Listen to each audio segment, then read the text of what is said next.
Hey guys, philzeroyt here. So this video's just gonna be one big brain dump, and I'd love to hear your opinions on this. There's no point I'm trying to get across or push on you guys. I just wanted to share some thoughts and hopefully open up a conversation about Autotune and produced performances. So this has been like an ongoing debate I've been having with myself for like the past 20 years, having been in the music industry, and I've performed and recorded both with and without pitch correction.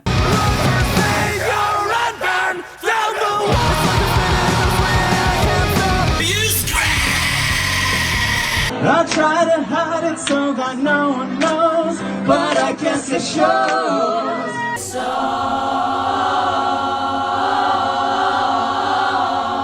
I still don't really know where I stand on all this. I think I have a pretty neutral stance overall. So I guess a couple things that triggered me to make this video, and I don't mean triggered in a bad way. I know that word's like associated with negativity these days, but I just mean what kind of nudged me to make this video, which are some comments on a few of my videos from people who clearly don't know what they're talking about, but not really that. It was more so, I was watching some videos from Wings of Pegasus. Pitch correction is only an advantage for the music industry. Now, I'm a big fan of his channel, just want to make that very clear. He's Phil, I'm Phil, we're both vocal nerds, we've got the Phil connection. Just kidding, he has no idea who I am, and I think he spells his Phil with an F. Anyways, I'm all for channels that actually talk about the objective parts in music, which is very rare in the first place, as music is an art, right? So that's fundamentally subjective, and there aren't many objective angles in music other than like a note is a note, right? And there's like certain vocal things that are genetic and scientifically proven, like your vocal bridges, your chest voice, head voice, mixed voice, but other than that, there's not much else. That's also why I don't really follow music reviewers. Just because you don't like something doesn't mean other people can't or shouldn't. But Phil managed to find a niche where he can actually dive into something that's objective. He shows the sound grids of the vocals right there. But I think it's important people know exactly what they're looking at. I'm going to let this play on with the pitch monitoring software. Look at this. Line, line, line, line, line. As a vocal nerd myself, I think that's really cool. So the videos I'm talking about are Phil from Wings of Pegasus exposing fake performances. The debt's over now. And, even there, this is massively pitch corrected. So I do agree with Phil on most things, but we do have some, maybe not conflicting takes, but I think we just look at the situation from different perspectives, and that's okay. But before we get into that, let's get the Autotune stuff out of the way. So I think Autotune is generally misunderstood. A lot of people think you can Autotune anything and it'll sound good, which isn't true.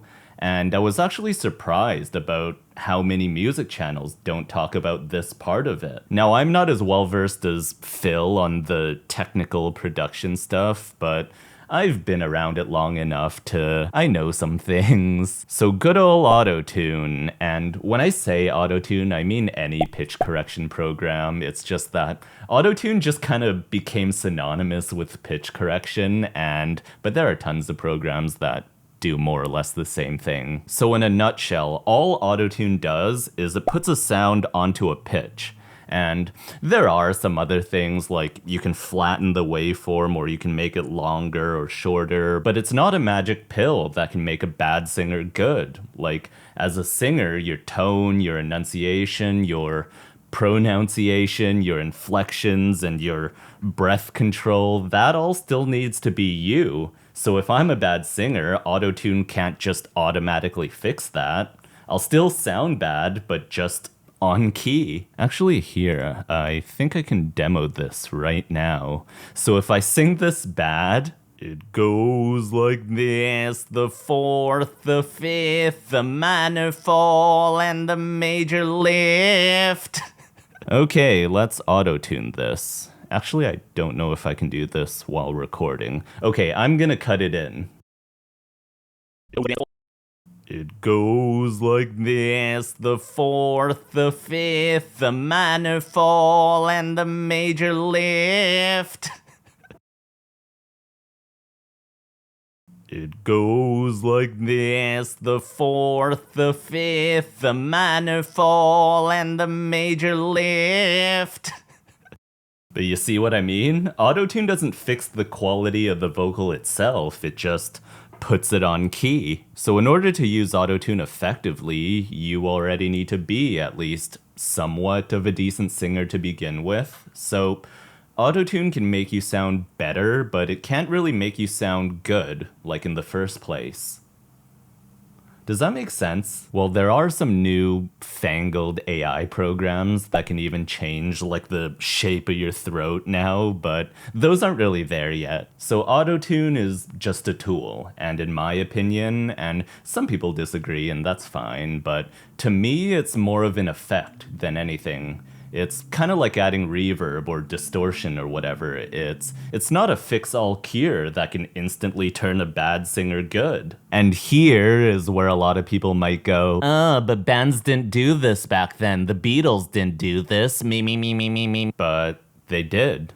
Before Autotune existed, they just did it manually. It was a process called tape stretching or tape splicing, where they physically altered the tape to change the pitch of the recording. And actually, Strawberry Fields Forever by the Beatles is the famous example of this process. And of course, the main difference is it was way more labor intensive back then, right? When you had to do everything manually. And with Autotune today, you just go click, click, click, and you're done. But if we think about instruments like guitar, bass, drums, keys, whatever, all those are quantized in post-production anyway, right? So if a guitarist is recording and he misses a note, or a note is slightly fast or slightly slow, you can just shift that over or even change or add a note and boom, you're done. There's one. I'm gonna put one there, and I wanna maybe stretch this one a little bit, and you'll see how it's green. But vocals just seem to get scrutinized way more for some reason, and I think it's because it's like front and center of a song, and it's also the most human element. Like with guitar, you can turn some knobs and clickety click and you can make a $50 guitar sound like a $10,000 one. Or with MIDI keys, you can literally just press one note and make an entire song out of that. Again, these are all just cup sounds pitched down. If I put a kick drum, then you have a completed... But you can't really do that with vocals because it's a human genetic voice. Like how you pronounce a word, your breathing, if you have an accent, all that is uniquely human. For now, anyways, we'll see how far AI gets. But when it comes to live performances, you might think that's where we can really tell what a band is made of, right? Not so fast. So first, there's Autotune Live, where they can auto-tune the singer in real time. If I can't be loved, I don't know what's how. I've got the world on a string, and I'm sitting on a rainbow. I've got that string around my finger. Or depending on the performance, sometimes the band does play fully live, but before the video is uploaded to YouTube or aired on TV or whatever, the audio is mixed and produced. So the audience at the concert heard the band 100% live, but what we hear from our devices or our computers could be completely different. Another possibility is the artist could have recorded a live track before the performance, and then that track is mixed and produced and mastered, and at the actual concert, the whole band is basically just lip syncing or miming. And there have been some funny protests against this, like when this Italian show tried to force Muse to mime to a backing track, and then the band members swapped instruments.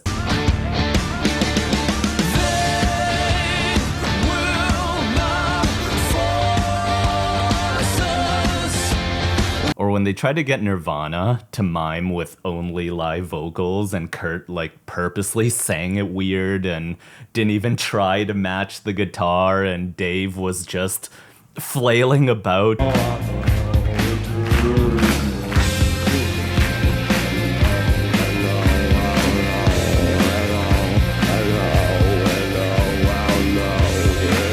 So I think this is where my conflict begins, and admittedly, this is also where it gets a bit muddy because there are just so many angles to this, and I don't know if there really is like a blanket opinion I have.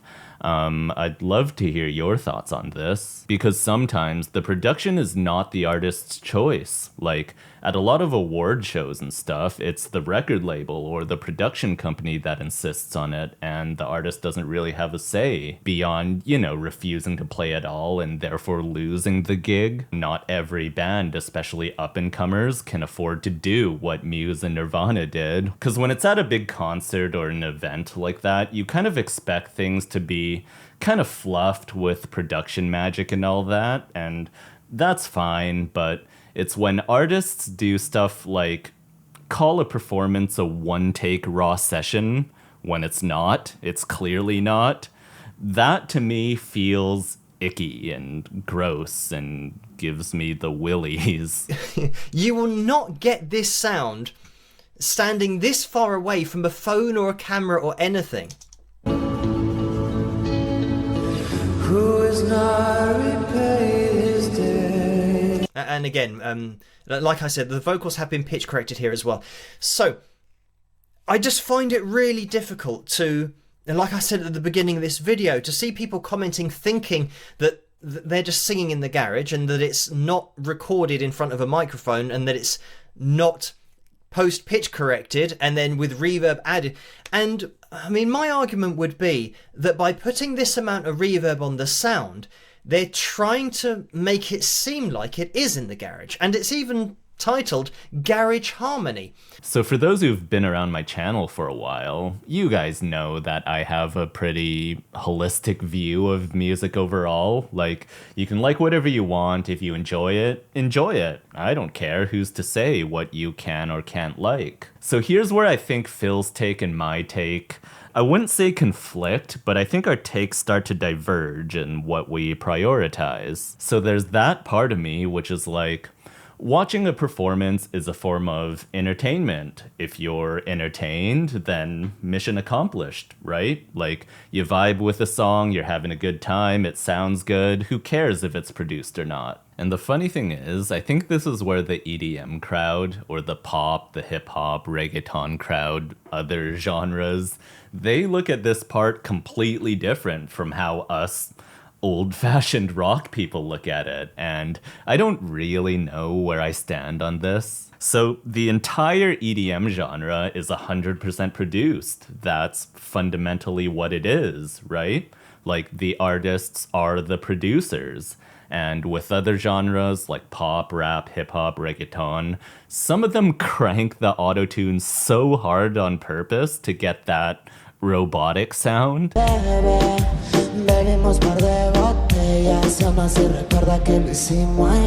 And they're not shy about it at all. The artists are like, yeah, I use autotune. And the artists love it, the fans love it, and they're happy as hell. They're enjoying the music, they're enjoying the vibes, they're having a good time. They don't have this kind of gatekeepy, like, that's auto-tuned, that's a backing track, I bet he can't do that live. No one really cares in those genres. To that crowd, if it sounds good, it sounds good. Period. And as much as we want to clown on them, I think there is a certain romance to that. So I'll give you an example. Earlier this year, I was on a cruise with some friends and some family, and we watched this one Beatles cover band from Argentina. They were called, should I be mentioning them? Well, I'm not saying anything bad about them. So they're called the Beatles Experience. I think they're on YouTube, and it was a great show. But me knowing what I know, I knew they were running like Pro Tools and Autotune and all the effects in the back because I can hear it. And again, I'm not against that. Part of me was kind of like, okay, it's fine, but my friends and family and everyone in the audience, everyone was having such a good time, and I had a good time watching them. And after the show, everyone was raving about it, and I didn't want to be that guy that was like, but it's auto-tuned, it's not that impressive. Nobody likes that guy, and that's not a jab at Phil. So that part of me was like, just enjoy the show, just let the people around you enjoy it. The show is still good, auto-tune or no auto-tune. But as someone who grew up in the rock world, I think there's a certain level of authenticity we're used to. Like, if it's a punk band with a shitty recording, that's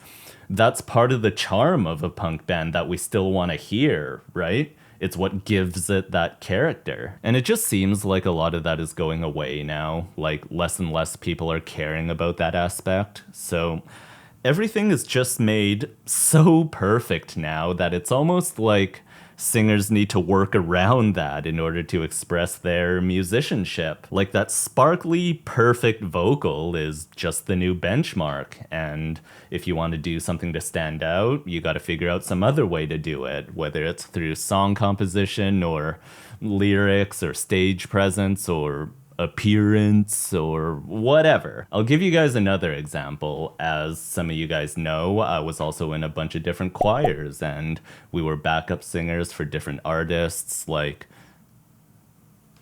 actually, I don't know which ones I'm allowed to say.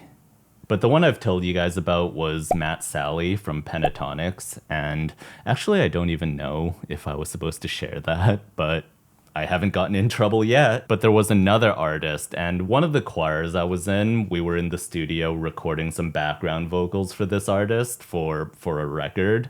And I remember the raw playback of that just sounded incredible. We rehearsed so much, and there were all the different dynamics of the different vocal sections and then the reverb in the room, and it just sounded amazing. Like, maybe in post they can just smooth it out a bit, but it sounded awesome. But then in the final master, everything just got squashed and pitch corrected, and it just killed all the colors and textures of that choir vocal. I remember when I heard it, and I was like, what was the point of us even coming in? Like, just throw a choir effect onto any vocal and call it a day if that's what you wanted. But that record ended up doing very well, and no one seemed to notice or care. I don't know. Is this a case of how ignorance is bliss? And maybe a lot of us music nerds are just cursed with looking too much into things that we miss all the fun of just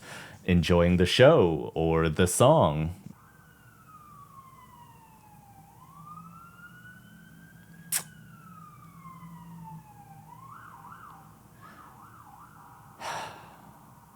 I swear, it's like quiet here the entire day, and as soon as I hit record, it's ambulances and cop cars and motorcycles and Lamborghinis. So I go to concerts of every genre, like rock, rap, pop, hip-hop, country, you name it.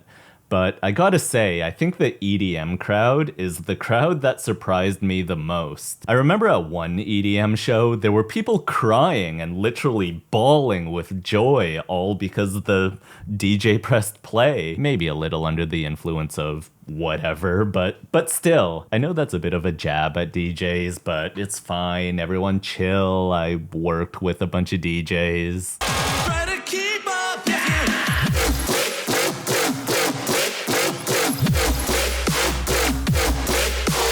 And when I ask my DJ friends about the performance aspect of what they do, the consensus seems to be something along the lines of you can do as much or as little as you want when you perform live. Some DJs cue everything from scratch on the spot, and other DJs literally just press play. But your main job is just to make sure everyone's having a good time. And I don't know, is that like blasphemy that I think that's kind of charming? Like, that entire world of music, it's not my personal taste, but all the artists, all the fans, they're just all in agreement and they're all on the same page. Like, that's so mind-boggling to me. Like, rock could never... I always said rock has both the best and worst fans out of any genre. And even though I personally don't fully get the EDM stuff, it's still a beautiful thing to see so many people together in a room just enjoying music and having the time of their lives. Like, how can you hate on that? So, I don't know. I really don't know what my stance is here, having been on both sides of this debate, like both as a listener and a performer. I don't think I'd go so far as to say it's killing music like Phil seems to think. So on the one hand, I'm like, if people are enjoying it and having a good time, how is that not a good thing? But on the other hand, I can also see how that's kind of diluting real raw talent that musicians spend decades practicing, and I get it, right? Like, I spent years of practice and tens of thousands of dollars on school and lessons, and now it just doesn't seem like it matters as much anymore. So I'm kind of torn. If I'm against the state of the industry, am I just being that grumpy old guy that's clinging onto his horses while everyone's driving electric cars now? I don't know. I think if I boil everything down, and this is something I think about a lot, it's probably something like I prefer raw vocals, but I can still appreciate and enjoy the produced vocals. I think something like that. So yeah, I just wanted to brain dump for this whole video and hopefully start a conversation. I'd love to know your thoughts on this. Let me know in the comments. So as always, thanks for watching and we'll see you in the next video.